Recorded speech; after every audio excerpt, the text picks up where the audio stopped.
Il y a quelque chose en vous qui est précieux. Une perle précieuse. Il y a un trésor. Le royaume de Dieu est en vous.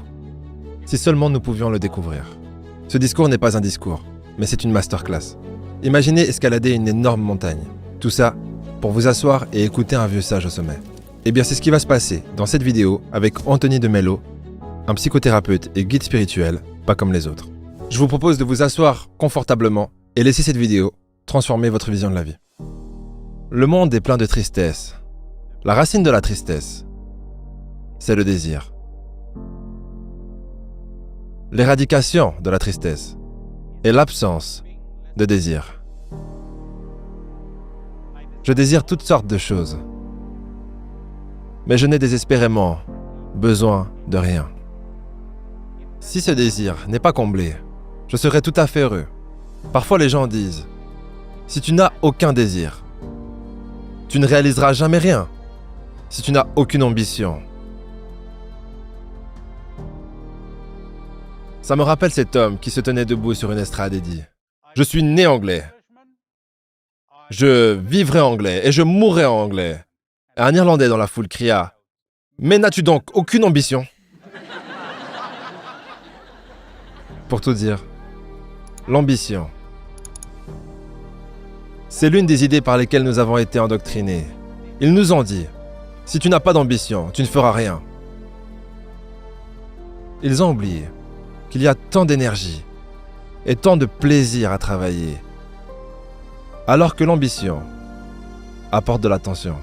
Écoutez ces merveilleux mots du grand sage chinois Chuang-Tzu. Ils sont si beaux que j'ai pris la peine de les apprendre par cœur. Voyons si je les récite bien. Et si ce n'est pas le cas, nous ne serons pas contrariés par l'échec, n'est-ce pas? Maintenant, quand un archer tire pour rien, dit-il, il a toutes ses compétences. Quand il tire pour une boucle de laiton, il est déjà nerveux. Quand il tire pour un prix en or, il devient aveugle. Il perd l'esprit. Il voit deux cibles. Ses compétences n'ont pas changé. Mais le prix le divise. Il s'inquiète. Il pense plus à gagner qu'à tirer. Et le besoin de gagner l'épuise de son pouvoir. N'est-ce pas merveilleux? C'était votre ambition qui vous a épuisé de votre pouvoir. Vous conduisiez avec les freins serrés. Vous étiez tendu. On tombe tous dans ce piège, et moi le premier. Et je dois dire que ça m'arrive très souvent. Ce piège, c'est de croire que plus je désire une chose, plus je poursuis cette chose, et plus j'aurai de chances de l'obtenir. Mais c'est faux. Comme l'a dit Mark Manson, la poursuite d'une chose ne fait que renforcer le fait que vous en manquez dès le départ.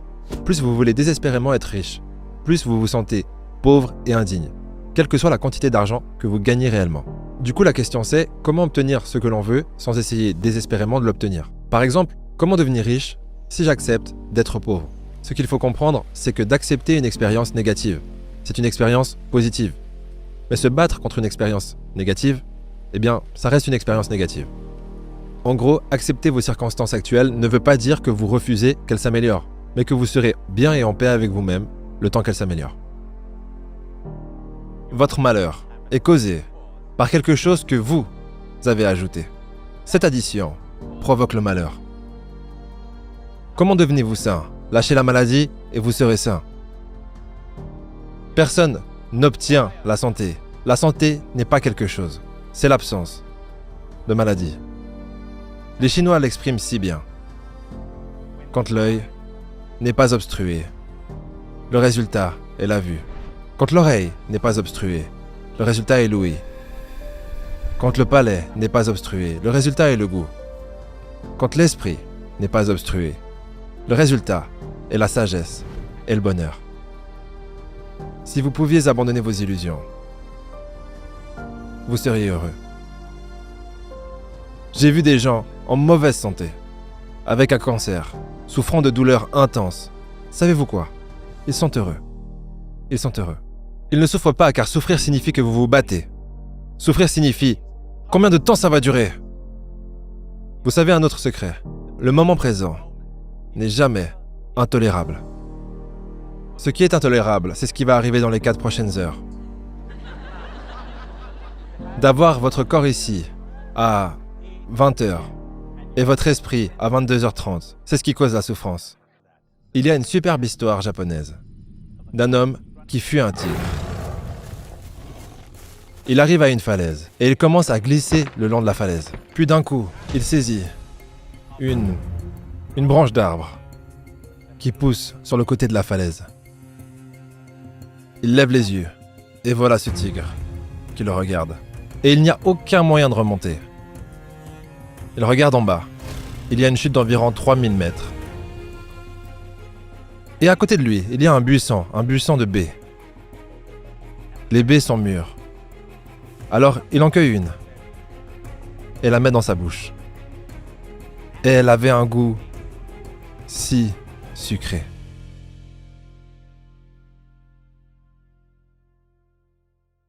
Il a réussi à vivre la vie, un moment à la fois, ce qui est la seule manière de la vivre. Ce qui est la seule manière de la vivre. Mais cela semble être un exploit impossible, n'est-ce pas? Il y a quelque chose en vous qui est précieux, une perle précieuse. Il y a un trésor. Le royaume de Dieu est en vous. Si seulement nous pouvions le découvrir. Thomas Carlyle l'a si bien exprimé. Il a dit « La grande tragédie de la vie ne réside pas dans combien nous souffrons, mais dans tout ce que nous manquons. » Plus une personne vit des moments difficiles, plus elle est amenée à vivre dans le moment présent. En ce sens, la douleur est un cadeau, mais la souffrance reste un choix. Imaginez sauter dans une eau glacée. D'un coup, vous sentez chaque seconde passer. La simple idée de devoir y rester pendant seulement 3 minutes peut sembler insoutenable. Pourtant, malgré la douleur et l'inconfort que génère le froid, votre souffrance ne vient pas de cette eau froide, mais de votre résistance à cette sensation. En d'autres termes, c'est votre incapacité à accepter une situation qui rend cette situation inacceptable. Vous avez peut-être déjà entendu l'histoire du moine bouddhiste Shikwanda. En 1963, ce moine bouddhiste s'est assis en pleine rue à Saigon et s'est immolé par le feu. Ce qui est incroyable, c'est qu'il n'a pas bougé et il n'a pas crié, malgré les flammes qui le consumaient.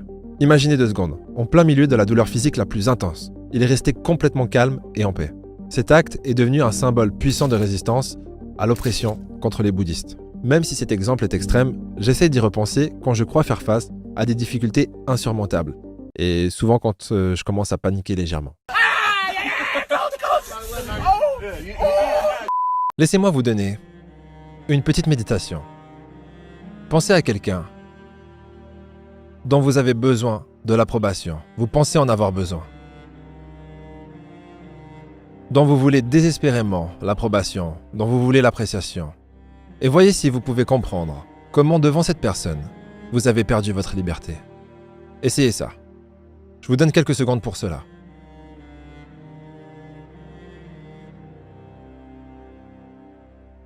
Pensez à quelqu'un que vous pensez nécessaire pour apaiser la douleur de votre solitude. Et comprenez que devant cette personne, vous avez perdu votre liberté. Vous n'êtes pas libre.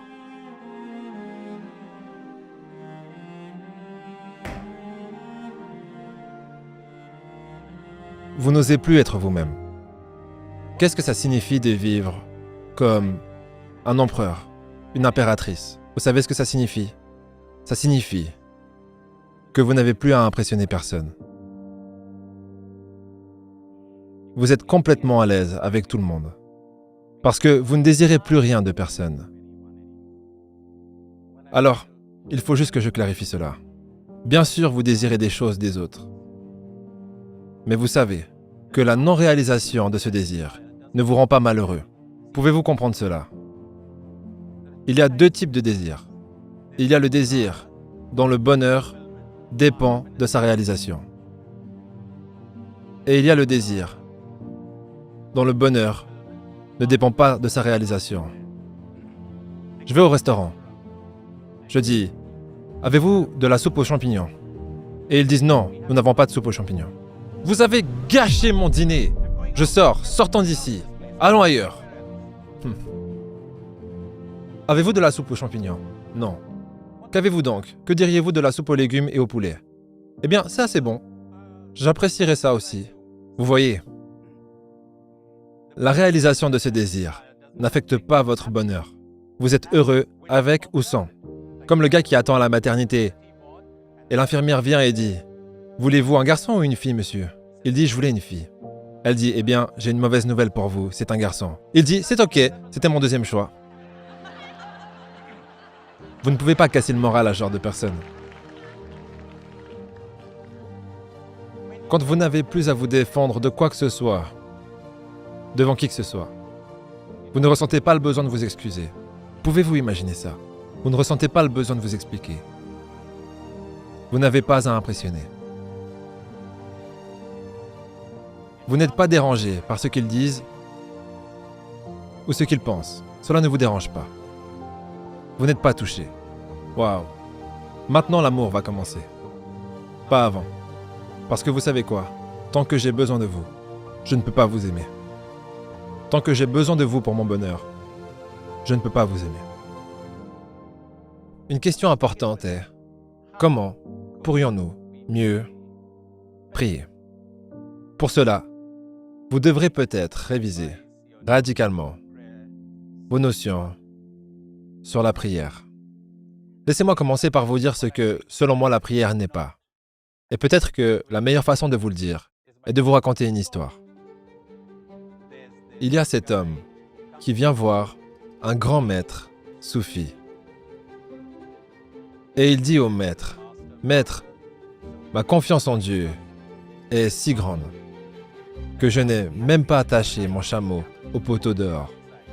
Je l'ai laissé à la providence de Dieu et aux soins de Dieu. » Et le maître soufi dit: « Retourne dehors et attache ce chameau au poteau, espèce d'idiot. Dieu ne peut pas être dérangé à faire ce que tu peux faire pour toi-même. »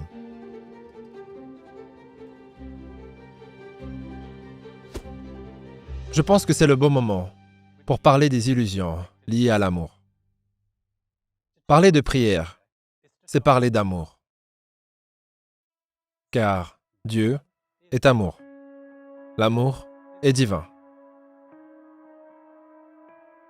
Mais ce qui se passe généralement au nom de l'amour n'a rien à voir avec l'amour du tout.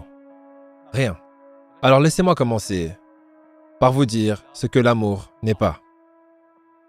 Et puis vous indiquer, aussi vaguement que ce soit, ce qu'est l'amour. L'amour n'est pas une attirance. Je t'aime plus que je n'aime quiconque. Traduction. Je suis plus attiré par toi que par les autres. Comment ça sonne? Tu m'attires plus que les autres. Tu corresponds mieux à la programmation dans ma tête que les autres personnes. C'est pas très flatteur pour vous. Car si ma programmation avait été différente, rappelez-vous comment les gens disent: qu'est-ce qu'ils trouvent en elle? Qu'est-ce qu'ils voient en elle? Ils disent que l'amour est aveugle. L'attirance est aveugle. Pas l'amour. Rien n'est aussi clairvoyant que l'amour.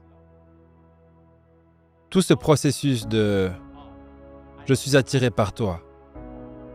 Vous savez d'où vient l'amour? Il vient de vous, pas de moi. Il ne jaillit pas de moi. Vous m'attirez. Le jour où vous cessez d'être attirant, que se passe-t-il? Eh bien, je m'accrocherai à vous par culpabilité, par loyauté, par idéal. Mais l'amour, dans votre sens du terme, est mort. Si pour vous, l'amour signifie attirance. Disparu. On m'a parlé d'un vieux couple, grand-père et grand-mère. Ils célébraient leur 60e anniversaire de mariage. Ils étaient fatigués après toutes les célébrations, assis dans la véranda.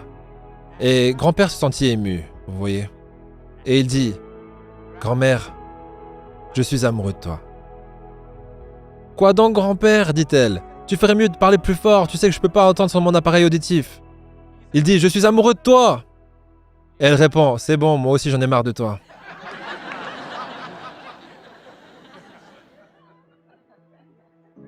Vous savez, c'est là que l'attirance finit toujours. Vous êtes attiré.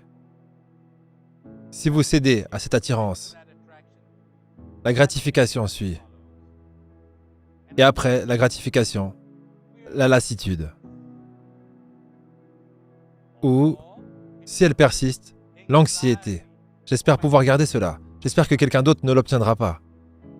La possessivité, la jalousie, la peur de la perte. Ce n'est pas de l'amour. Une autre chose que l'amour n'est pas, ce n'est pas de la dépendance. Maintenant, vous savez, c'est très bien de dépendre des gens. Nous dépendons les uns des autres. Sinon, nous n'aurions pas de société. L'interdépendance, c'est merveilleux. Nous dépendons du boucher, du boulanger. Nous dépendons du pilote, du chauffeur de taxi, de toutes sortes de personnes. Mais dépendre d'un autre pour votre bonheur, ça, c'est l'ego. Que quelqu'un ait le pouvoir de décider si vous êtes heureux ou pas.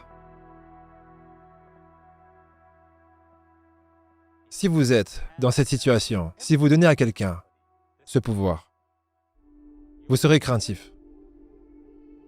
Vous manipulerez.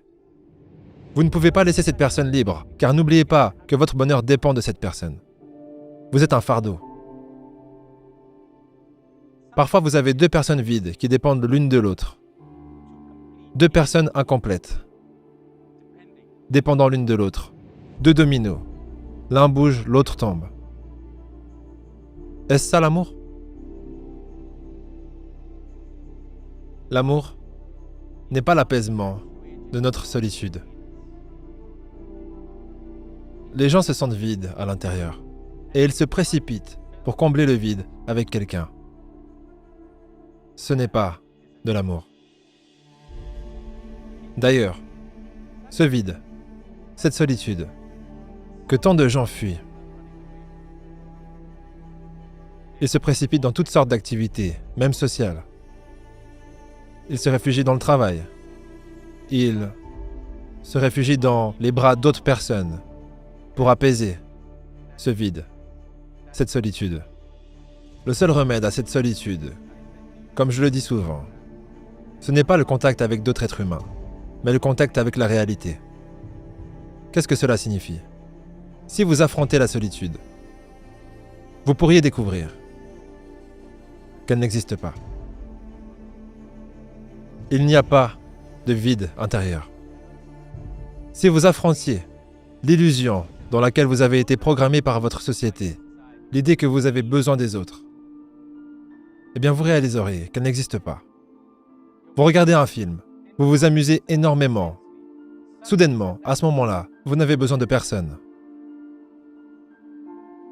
C'est une illusion qui a été créée dans nos têtes. Voici autre chose que vous voudrez peut-être retenir pour l'avenir. Ce que vous fuyez et ce que vous cherchez est en vous. Tout est là. Si vous affrontez ce qui se passe en vous, ce que vous fuyez disparaîtrait et ce que vous cherchez émergerait. Je trouve que c'est une pilule assez dure à avaler, surtout lorsqu'on est en couple et qu'on pense sincèrement aimer la personne avec laquelle on vit. On confond souvent l'attachement avec l'amour, comme on confond le plaisir avec le bonheur. Et je me suis moi-même posé la question, alors comment savoir si mon amour pour une personne est sincère? Et la réponse, selon moi, c'est que plus il y a de conditions, moins votre amour est sincère. En réalité, l'amour n'enferme pas, mais il libère. À quoi cela sert-il de gagner le monde et de perdre votre âme? Je vais y aller doucement et vous pouvez réfléchir pendant que je parle. Pensez à ce que vous ressentez lorsque vous regardez un coucher de soleil ou que vous êtes en contact avec la nature. Et comparez cela au sentiment que vous avez lorsque vous êtes apprécié, vous êtes loué, vous êtes applaudi.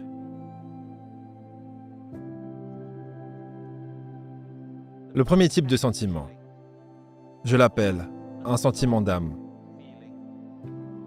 Le deuxième type, Je l'appelle un sentiment du monde. Regardons ces sentiments du monde.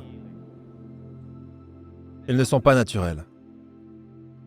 Ils ont été inventés par votre société et la mienne pour nous contrôler. Ils ne conduisent pas au bonheur, seulement à l'excitation, au frisson, à l'anxiété et au vide intérieur. Et pensez à votre propre vie. Y a-t-il un seul jour où vous n'êtes pas consciemment ou inconsciemment à l'écoute de ce que les autres pensent, de ce qu'ils ressentent et de ce qu'ils disent de vous? En d'autres termes, contrôlés par eux, marchant au rythme de leur tambour. Regardez autour de vous et voyez si vous trouvez qui que ce soit qui est libéré de ces sentiments du monde. Partout, vous trouverez des gens plongés dans ces sentiments du monde, parce qu'ils vivent des vies sans âme et vides. Ils ont gagné le monde, mais ils ont perdu leur âme. Et quand ils viennent à mourir, ils meurent sans jamais avoir vécu. Laissez-moi vous raconter l'une de mes histoires préférées, l'histoire du chameau. Il y avait ce propriétaire de chameau qui traversait le désert et qui avait monté sa tente pour la nuit. Et les esclaves sont venus rapporter qu'il y avait 20 chameaux et seulement 19 piquets pour les attacher. Que faire? Alors le maître leur dit: « Vous savez, ces chameaux sont des créatures stupides.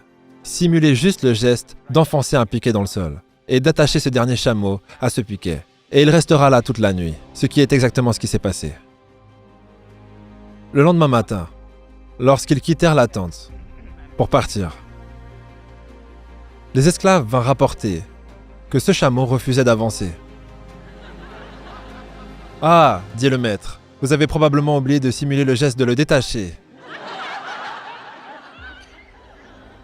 Alors ils le détachèrent, et l'animal, stupide, alla de l'avant avec les autres. Exactement comme les êtres humains, qui sont tellement enthousiasmés par des choses qui ne sont pas réelles, illusoires, et qui sont si terrifiés par des choses qui sont également illusoires.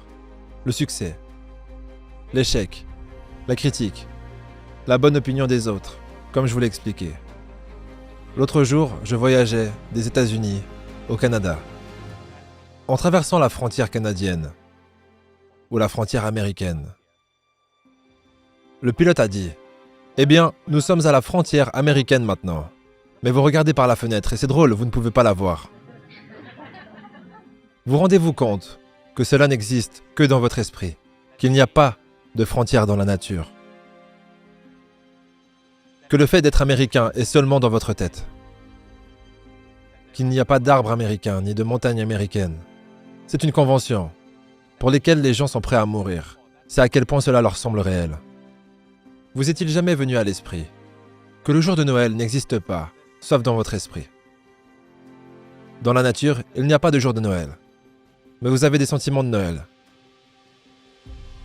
Où il n'y a pas de nouvel an. Et il n'y a pas d'enfant illégitime. Dites à quelqu'un qu'il ou elle est un enfant illégitime. Et c'est la tourmente. Mais dans la nature, il n'y a pas d'enfant illégitime. L'illégitimité est une convention humaine. Tout ça est très théorique et même si ça fait sens, la question c'est comment intégrer ces idées dans nos vies. Comment faire la différence entre ce qui est illusoire et ce qui ne l'est pas. En réalité, c'est très simple. Il y a deux mondes, le monde de la pensée et le monde des sens. Et la plupart des gens ont complètement abandonné le monde des sens pour celui de la pensée. Beaucoup de personnes disent qu'ils vont ou qu'ils aimeraient profiter de la vie. Mais qu'est-ce que ça veut dire? Parce que nos idées de la vie ne sont pas la vie elle-même. Et donc, ce que ça veut dire selon moi, c'est qu'ils veulent vivre des expériences qui les aideraient à sortir du monde de la pensée pour se sentir revivre dans le monde des sens. S'il ne vous restait plus qu'une minute à vivre, vous profiteriez de regarder les couleurs, d'entendre le bruit des feuilles dans les arbres, de sentir la brise sur votre peau, tout en sentant les odeurs qui vous entourent. Combien de minutes par jour vous prenez pour exister simplement, sans ajout, sans interprétation ou conclusion? Plus ce chiffre est bas, plus vous pouvez être certain d'être névrosé. Quand vous tombez amoureux, quand vous avez une infatuation, un attachement, une addiction, une obsession pour un être humain, savez-vous ce que vous faites? Cette personne se distingue et les autres sont écartés. Votre cœur n'est plus sensible. L'amour n'est pas une relation. L'amour est un état d'être. L'amour existait avant que les êtres humains soient sur Terre. Avant que vous n'apparaissiez, l'amour existait déjà. Je vous ai dit, quand l'œil est dégagé, le résultat est la vue. Vous ne pouvez rien faire pour obtenir l'amour. Si vous compreniez vos désirs, attachement, attirance, obsession, addiction, et qu'ils disparaissaient, l'amour émergerait. Quand l'œil est dégagé, le résultat est la vue. Quand le cœur est dégagé, le résultat est l'amour. Dans mon pays, les poètes et les mystiques l'expriment de façon magnifique. Ils disent « Est-il possible pour une rose de dire « Je donnerai mon parfum aux bonnes personnes et la retiendrai des mauvaises personnes ». La rose par sa nature même ne peut qu'aimer tout le monde. Est-il possible pour une lampe allumée dans la nuit de dire « Je donnerai ma lumière aux bonnes personnes dans cette pièce et la retiendrai des mauvaises ». Est-il possible pour un arbre de dire « Je donnerai mon ombre aux bonnes personnes qui s'assoient sous moi, mais la retiendrai des mauvaises ». Il ne peut pas. Et le poète Kabir dira « L'arbre donnera son ombre, même à l'homme qui décide de le couper. Et si c'est un arbre parfumé, il laissera son parfum sur la hache. » Quel est votre mérite si vous ne saluez que ceux qui vous saluent? Et si vous n'aimez que ceux qui vous aiment? Vous devriez être tout aimant, comme votre Père Céleste est tout aimant, car il fait briller son soleil sur les bons et les mauvais de la même manière, et sur les saints et les pécheurs de la même manière. Si vous pensez que cette vidéo a le pouvoir d'aider quelqu'un, partagez-la avec un proche, et moi je vous dis rendez-vous au prochain épisode.